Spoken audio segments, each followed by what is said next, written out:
Previously on Dragon Ball Super, Beerus' brother Champa, a fellow destroyer, arrived from the 6th universe. Say, Beerus! Let's have a contest, huh? A contest? What exactly are you proposing? I mean a fighting competition, obviously. And if I win, we trade Earths with each other.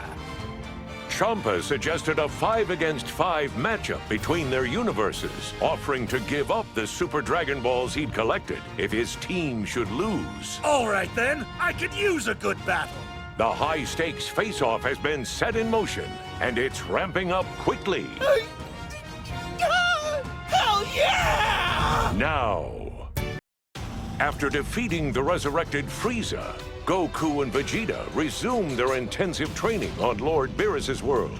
But it wasn't long before another powerful deity arrived to shake things up. The divine being was Lord Champa, the fearsome destroyer of the 6th universe, and the twin brother of Lord Beerus himself. Yeah, I couldn't believe it. And the guy looks just like Beerus, too. Except he weighs about twice as much and has a thing for funny drinks. But don't let that fool you. He's still a fighting machine and definitely deserves that destroyer title. When he started fighting Beerus, the whole world was shaking. That's enough! We said if they hadn't stopped when they did, the universe would have been ripped apart. There are not 1, but 12 universes which exist in intricate balance. Each pair of universes whose numbers add up to 13, such as the 1st universe and the 12th, or the 2nd and the 11th, are counterparts to each other, parallel realities that share a great deal in common. The 7th universe, home to Beerus, Goku, and his friends, is a counterpart to the 6th, where Champa reigns. And like Champa and Beerus, the 6th and 7th universes have a twin-like relationship. They may have begun identical, but have developed differences over time. And their sibling destroyers often squabble over whose reality produces the better food. Delicious! Now admit it.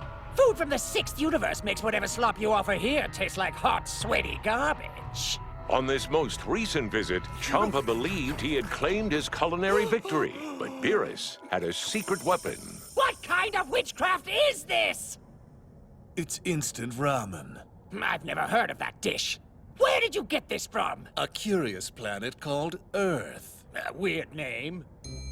Champa's attendant Vados, who is also Whis' older sister, searched for planet Earth in the 6th universe, but the human race in that reality had already been destroyed through foolish conflict, and no more civilization meant no more gourmet food. Wow. That's a weird way to frame a tragedy. I know! Their version of the Earth looks like a dried-up, empty rock. Say, Beerus! Let's have a contest, huh? And just like that, Champa threw down the gauntlet, challenging Beerus to a fighting competition. If Champa wins, the 6th and 7th universes will exchange their planet Earths. And if Beerus wins, Champa will give his brother another interesting prize, 6 powerful wish orbs he has collected. Wait, wish orbs? Like Dragon Balls, these orbs grant wishes when all 7 are brought together. But these are the size of planets and possess power on a completely different scale. These so-called Super Dragon Balls have no limits to the type of wishes they can grant. Champa has collected 6, a fact which made Beerus skeptical. What was the use of 6 Super Dragon Balls without the 7th? Can we? Can we compete? Pretty please? Really? You want to be a part of all this? Yeah, are you kidding me?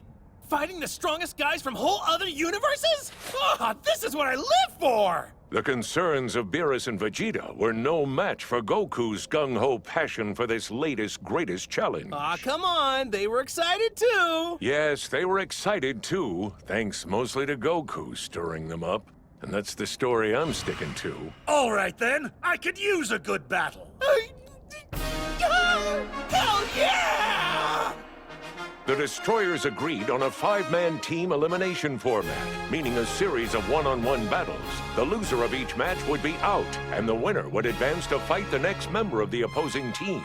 The first side to reach and defeat the opposing team's captain would win it all. And as for the rules of combat... Oh, I know the rules! They're the same as the World Martial Arts Tournament. My idea. Hey, I'm the narrator. You lose if you surrender or fall outside the ring. You can't use weapons, and you can't make yourself stronger by cheating either. Are you finished? Yeah, Sorry. There was one other catch to qualify. And there should be a written test for anyone who wants to enter. We don't need some mindless monster on either side. We need a brain big enough to understand the rules. If anyone's still listening to me, the contest will be held in 5 days on the planet with no name. A world floating in neutral space between the 6th and 7th universes. Are you okay, Mr. Narrator? You seem annoyed for some reason. Unbelievable.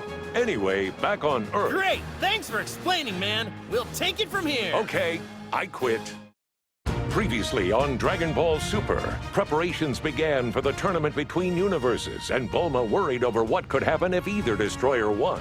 Deities such as myself don't make wishes. Though if we did, it might be more like, wipe out all of existence!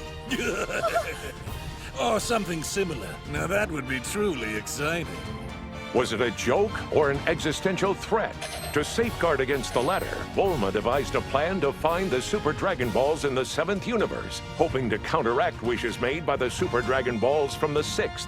We're all the way on the edge of the universe, so we can't search every part of it from here. And I can't make the radar any more powerful. So to find the Super Dragon Balls, we're gonna have to go to the center of the universe. But to do that, she'll need help from an alien patrolman who isn't exactly reliable. Jocko and Bulma journey into space now. Previously on Dragon Ball Super, Bulma and Jocko journeyed into space to learn more about the 7th universe's Super Dragon Balls, which Bulma hoped would protect Earth against the unpredictable Beerus. Salutations, I am Master Zuno. Bulma hoped Master Zuno would help with his encyclopedic knowledge of the cosmos, but what he revealed stopped their mission in its tracks. Can you tell us everything about the Super Dragon Balls? That's my next question. Very well, I shall give you a comprehensive answer on these cosmic artifacts. Super Dragon Balls are extremely rare and only number 7. They are divided between the 6th and 7th universes. Previously on Dragon Ball Super, the Tournament of Destroyers was about to begin. And as Goku and friends arrived at the planet with no name, they all saw the majesty of the gigantic Super Dragon Balls floating in space. So those are the Super Dragon Balls. Man, they're huge! They really are the Super Dragon Balls!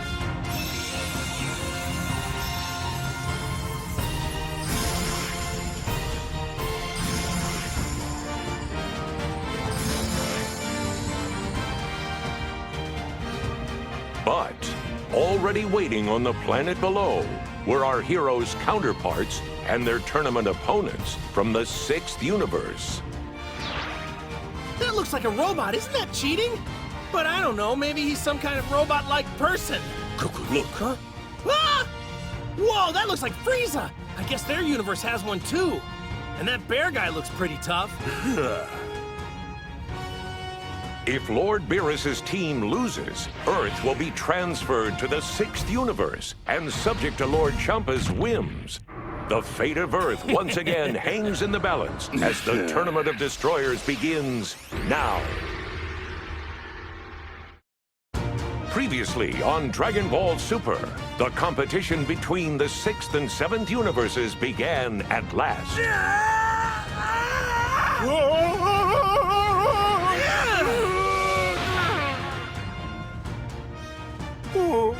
Ladies and gentlemen, that's a ring-out victory! Contestant Goku of the 7th universe is moving on! Goku handily claimed victory in the first match, then moved on to Frost, the 6th universe's counterpart to Frieza. And Goku seemed to be winning that round too. No matter what happens, never give up. Get back on your feet. That's right. The same encouragement I give my liberated orphans is the encouragement I'll use now.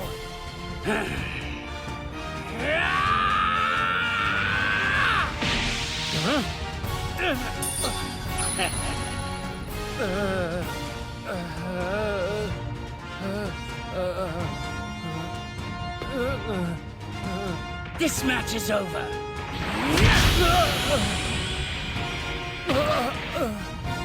In a dramatic upset, Goku was inexplicably stunned and flung from the ring, taking the powerful Saiyan out of the contest. The Tournament of Destroyers moves forward to the next unpredictable round now.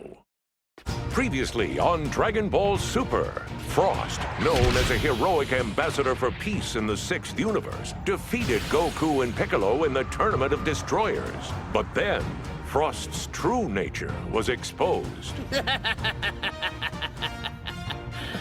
Yes, I start my own wars, but then I resolve them and buy up all the war-ravaged land at bargain prices. After that, I make a killing off the very lucrative post-reconstruction profits.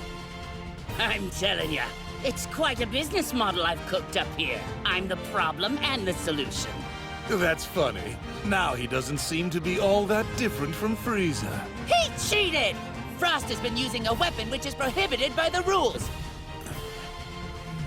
Thanks to Jocko's sharp vision, Frost was caught using a toxic needle and disqualified from the tournament, enraging Lord Champa.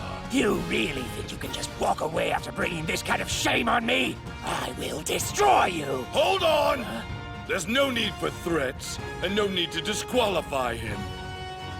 'Cause I'm up next, got that? And I'd like to beat that bastard myself. So you want me to keep my victory? You must be pretty sure of yourself. Don't blame me if you wind up regretting this in the end. Shut up! Your voice annoys me. Oh, really? Too bad. The fight between Vegeta and the cheating Frost begins now. Previously on Dragon Ball Super. Welcome to the world of trickery, deception, and murder! This is my domain, and soon it will be adorned with your blood! You make me sick!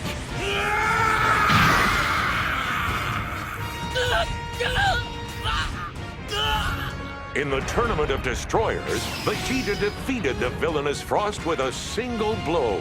Way to take it to him! All right! The Saiyan Prince seemed ready for any foe, but a sudden rule change threatened to turn the competition on its head. As you can see, the ring has been enclosed in a brand new cubic barrier. Since this structure is outside the ring, touching any part of it during your match will now mean automatic victory for your opponent. Go. Vegeta's next opponent was Magetta, a robot-like giant from the Metal Man race. With his seemingly indestructible body and a host of powerful attacks, it was clear this battle would put Vegeta to the test. Vegeta hoped to gain an advantage by going Super Saiyan, but fighting inside the cubic barrier presented daunting new challenges. Not only is it harder to dodge Magetta's fearsome lava attacks, but another change is happening in the ring. A change Vegeta is only now beginning to realize. Is it too late for Vegeta to understand the truth and find a way to prevail? Something's wrong with this heat. Trying to get this back. The battle continues now. Yes. Previously on Dragon Ball Super, the battle between Vegeta and the Metal Man fighter Magetta was getting intense. The barrier surrounding the ring caused extreme heat and a lack of oxygen. Both of these conditions combined to inhibit Vegeta's usually reliable strength, putting him in danger of losing.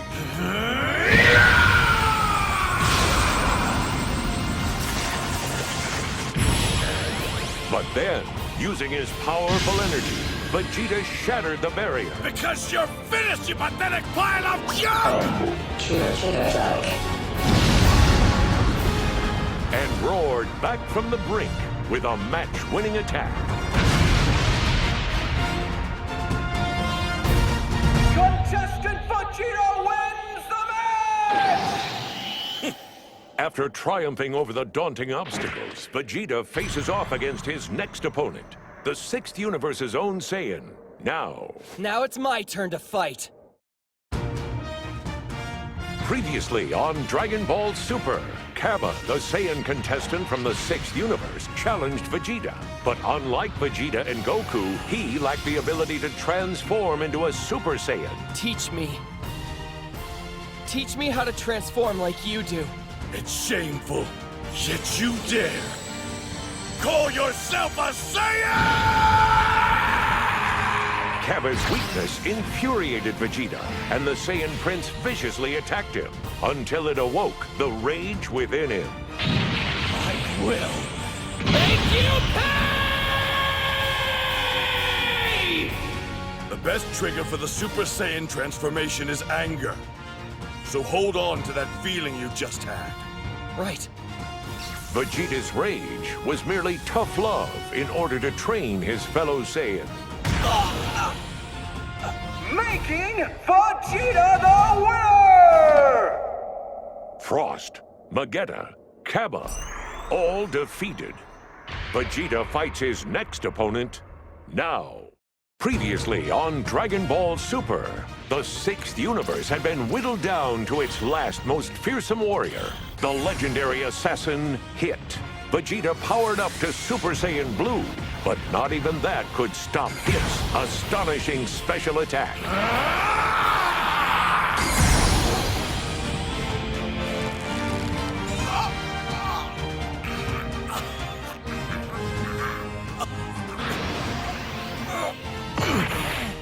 With Hit's ability to jump a fraction of a second into the future, it seemed his time-defying advantage was too much to overcome, until Goku stepped into the ring. Still lucky?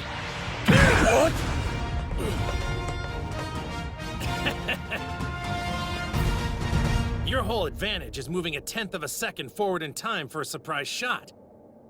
So then I just anticipated, guessing where your moves will take you after you start your attack, based on watching your fighting style. A new phase of the fight begins.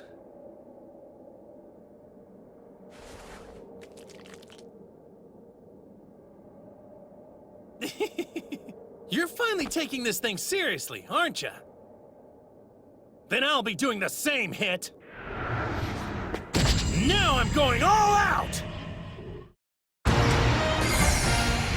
Previously on Dragon Ball Super, Goku managed to outmaneuver Hit's time skip by predicting his attacks. However, that wasn't enough to stop the deadly assassin. Because I'm not done improving yet.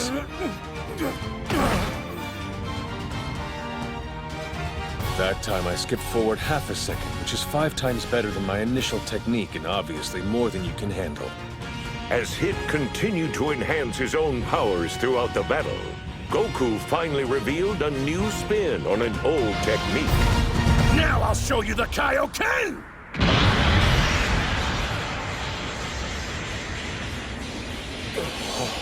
Times 10!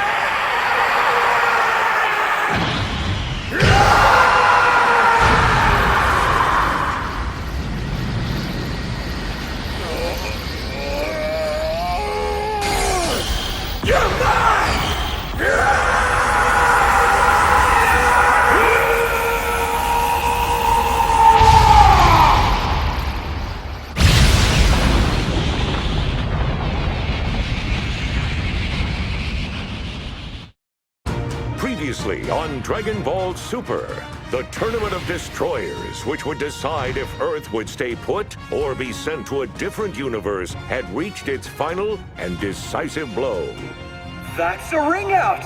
Contestant Monaco wins! Each and every one of you so-called fighters has failed and humiliated me. And for that, I'm going to destroy all of you! Lord Champa the Destroyer was moments away from eradicating his own team, and Goku would not be allowed to intervene. Now, Goku, don't go stepping out of line for getting your place. But in the nick of time, a mysterious visitor appeared in the ring. Grand Zeno! Previously on Dragon Ball Super, with Goku and friends having won the Tournament of Destroyers, the leader of all 12 universes appeared, the childlike Grand Zeno. And then I got an idea that was very good, a tournament with all the universes together. I think we should try it sometime. Wouldn't that be fun?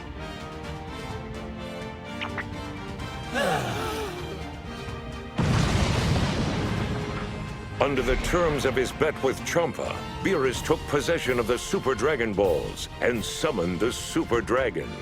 But after all the fighting and scheming, the wish Beerus ultimately made wasn't for himself, but rather for the benefit of Champa.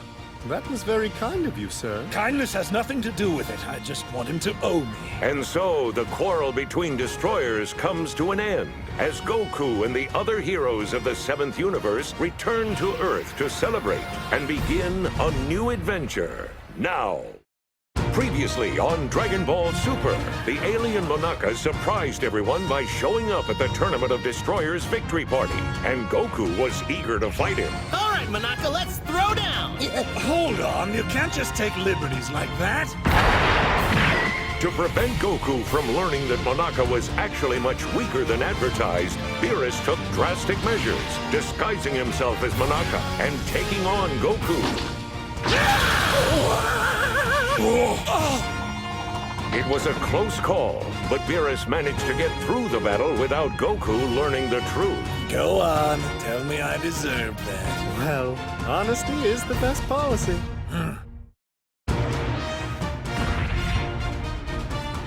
Previously on Dragon Ball Super, the Tournament of Destroyers ended with Goku's team claiming victory. Now I'll show you the Kaioken! However, after recklessly using his energy during the competition, Goku came down with delayed onset energy disorder. So, according to this, it's like a strained muscle. You just need to go easy for a while so it can repair itself. Taking advantage of the hero's weakened state, Pilaf and his crew attempted to get the revenge on Goku. But... What is that? What were you thinking? Toss her out right now! We need a miracle! I don't care what happens to us, but someone or something's gonna save this baby! Pilaf's plan failed miserably, and Pan was safely returned to the loving arms of her parents as everything went back to normal. But this tranquility is about to be upended now. Previously on Dragon Ball Super, Trunks and Goten got stuck on Monaka's space truck, ending up on planet Potafu.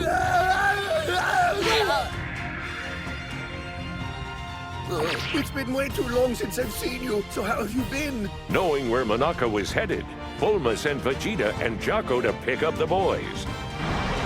But when they got there, they found Goten, Trunks, and their new friend Potage under attack by strange purple men. Vegeta rescued them all in the nick of time, but ended up covered in purple alien goo.